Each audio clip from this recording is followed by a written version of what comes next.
हिंदू समाज की पौराणिक कथाओं की जानकारी देने वाला यह मेरा दूसरा वीडियो है। इन कथाओं की मुख्य विशेषताएं हैं इनकी विशाल संख्या, जो प्रकृति, सृष्टि, मनुष्य, जीवन, धर्म, कर्म, दर्शन आदि कई विषयों पर लिखी गई हैं। ये हमें धर्म, कर्म, नीति, सृष्टि, जीवन और कर्म आदि के गहन सिद्धांतों को सरलता से समझाने वाली कथाएं हैं।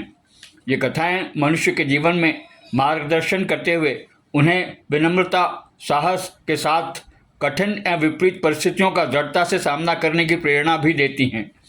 सृष्टि के रहस्यों की व्याख्या करती हैं। इन कथाओं की कुछ कमजोरियां भी हैं।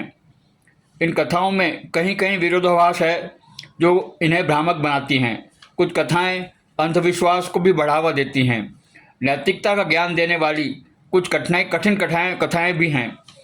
देवताओं द्वारा कभी कभी अनैतिक आचरण, जैसे विष्णु द्वारा जलंधर का रूप धर उनकी पतिव्रता पत्नी के साथ अनाचार, ऐसी कथाएं देवताओं के न्याय धर्म पर शंका पैदा करती हैं।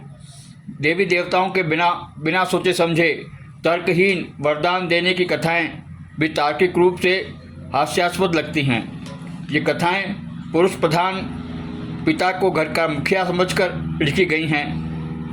इन कथाओं में नारी को कमज़ोर, पुरुषों के अधीन और भोग की वस्तु बताया गया है।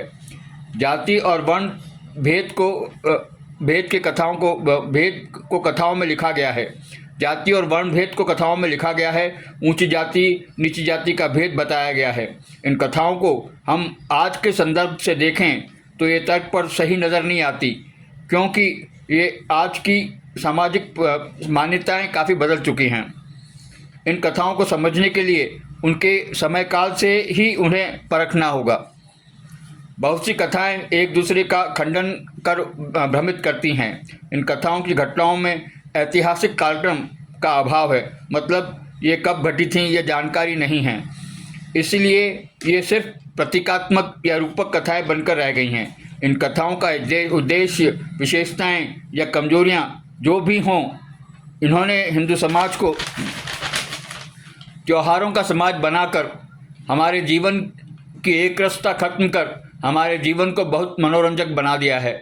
हमें आपसी संबंधों का जीवन में महत्व बताया है।